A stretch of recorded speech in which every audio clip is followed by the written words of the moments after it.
Hey guys, it's Emily Rand from Yahoo Esports, and this week I am back again with my compatriot Kelsey Moser. Hi, this is Kelsey, and I am here from China. I keep wanting to imitate Emily's wave. It's just so exciting. My wave is awesome. Energetic and happy to be here. Anyway, we're back here talking about more playoff predictions because it went so well last time. We went like 1 for 6 or something. We were pretty bad.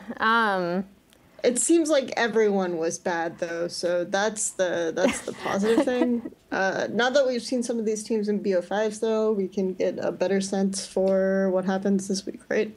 Right. So the first one we were wrong about was Korea. So we had both picked Afrika to win. They did not.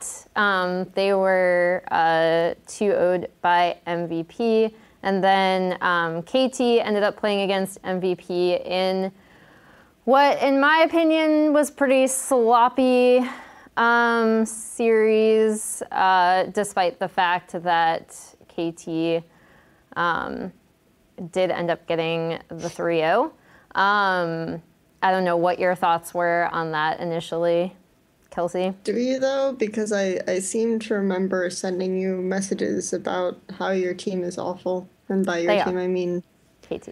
KT. I don't know. The thing about KT is I felt like... So last time I said things about how I think their lane assignments are fundamentally fine, like they have an understanding of where to be on the map, but that didn't really reflect itself well here. I think it was just an issue of... There were several instances where Smeb was really, really far ahead, so it didn't really matter where he was on the map, and they kind of got away with a bunch of really bad lane assignments, like Deft being pushed out in mid by himself.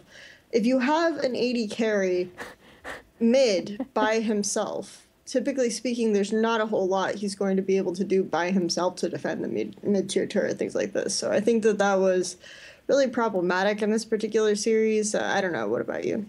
I don't think they played well. I think that they have kind of accepted that they don't play well as a team. So again, we saw a lot of people being pushed up without vision or support. We saw even individual team fights and skirmishes where KT would just kind of go in one by one and just look very, very disorganized as a team. But one thing I did think they did well was ensuring that especially Pawn had something that he could push the wave with that didn't require as much finesse, I guess. So initially I kind of hated the Corki, but then since they got the Rumble, and I was just like, oh, okay, this is actually genius because Pawn can just push the wave, and he still does a ton of damage. And I think that's kind of what we saw KT focusing on, was just trying to maintain strong lanes, pushing, and when they got together is when we saw all of the issues, or when they decided to do like random lane assignments, to your point. Like that's when we saw more of them kind of falling apart.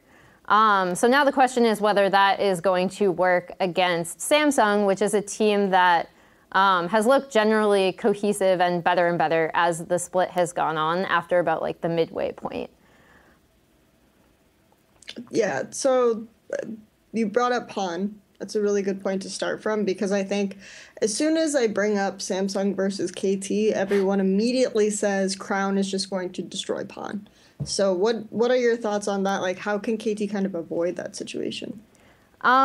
I mean, by drafting him stuff that, obviously, like, it's kind of interesting that they had the Victor, so I think, like, Victor will probably be a contested pick just because, or just flat out banned, because it's obviously one of Crown's best champions, even in, like, when it wasn't, quote-unquote, in meta, he was playing that constantly. So, we're gonna have, I mean, I think Pawn should actually be okay, provided two things. One, he doesn't push up stupidly, which is like a 50-50, let's be real. He's more inclined to always just... you're giving him a 50% Okay, that's chance. like actually pretty generous. That's actually pretty generous. Yeah. So Pawn is that, like, he's been worse mechanically this split, and then he's also been really bad about being aware when he's pushed up, or just pushing up without support from, like, without paying attention to where score is or without paying attention to where their vision line is. Those are the main issues with Pawn. I don't think it's going to be this like tremendous mechanical outplay where Crown is just 1v1ing him in like an even lane, if that makes sense. Like, I think things that people should pay attention to are like, is Pawn pushed up with no vision? Then yes, he's probably going to die a lot in lane. And then, I mean, KT, in my opinion, should keep up this drafting where they just pick him things that he will be useful on kind of regardless of how the laning phase goes.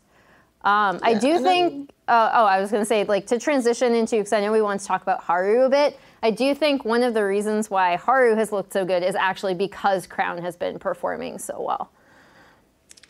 Yeah, and on the Crown thing, I think people think of Crown as a very stick and lane sort of 1v1 type of mid laner, and I think what Crown likes to do, and this goes back for a little bit, is control the movements of the enemy mid laner and kind of keep the enemy mid laner from having as large of a map impact. And that includes like ward placements in the side brush, things like this that I think are things that Samsung try to focus on.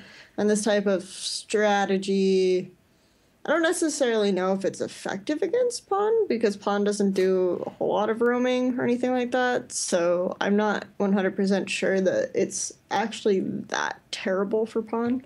Pawn, I think, in this is as always going to be his own worst enemy. So that's the big thing.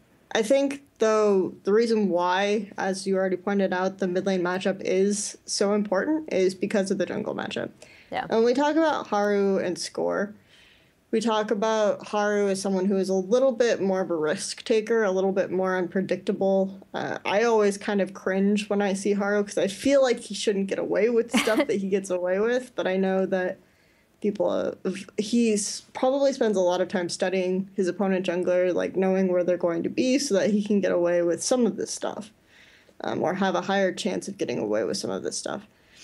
Score, I just always feel like, yes, this is where you should be, right? Like, this is the correct play. Like, this is okay, they should go for Dragon right now. Okay, Score is in position around Dragon. These types of situations. And I think that type of play actually really relies on a strong mid laner, because if you're doing something that's smart but predictable, right? Because in a way, Score is smart but predictable because he does the objectively correct thing to do. You only get away with that if your mid laner is pushed up, if you're on a side of the map where your lane is pushed up, right? Because then they can defend you, and even if you're in a place of the map where the enemy jungler can guess, there's nothing they can do about it, right? Because your lanes can help you.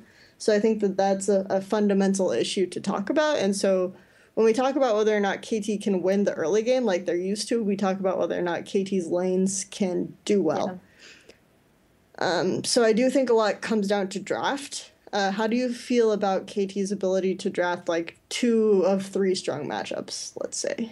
I mean, they've kind of abandoned a lot more of the riskier draft. Or, I mean, we don't have a ton to go on, but in terms of going up against MVP, I think MVP were definitely more of the risk takers in draft. I mean, we kind of knew that going in because they have been known to pick kind of wonky matchups that end up doing more for their team fighting or just kind of cheesing their opponent.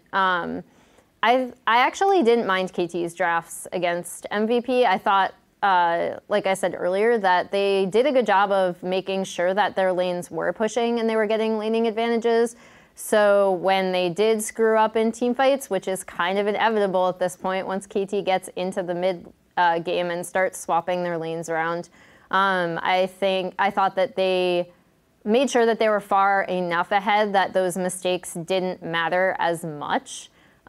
Which is kind of why I think a lot of people came out of that series being like, wow, KT looks like garbage, even though they won, because they took those laning advantages into the mid and late game and were able to close it out. The question against Samsung is whether that is actually going to work, because I do think Samsung is more cohesive. So not necessarily like they're so much better at lane assignments or they're so much better at like mid to late game shot calling, but they do play like significantly better as a team than KT does. Like KT still looks like 5 players that are just kind of mashed onto a team and not really communicating with each other all that well. So I am actually picking Samsung for this, but I do think the series could, like, it has the potential to be a lot closer than I think people might think it will, just because Samsung has looked really, really good towards the end of the split. I think everyone's kind of been pointing at that SKT series where they really pushed their early advantages against SKT.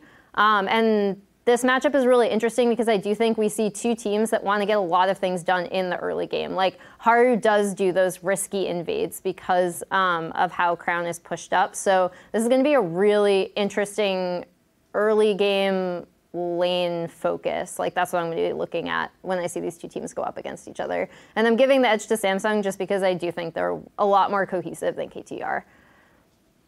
Actually, because the teams are early focused, I do pause a little in giving it to Samsung.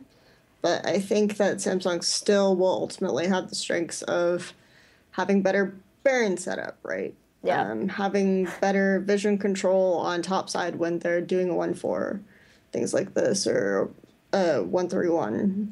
Having more control around mid in these types of scenarios as well.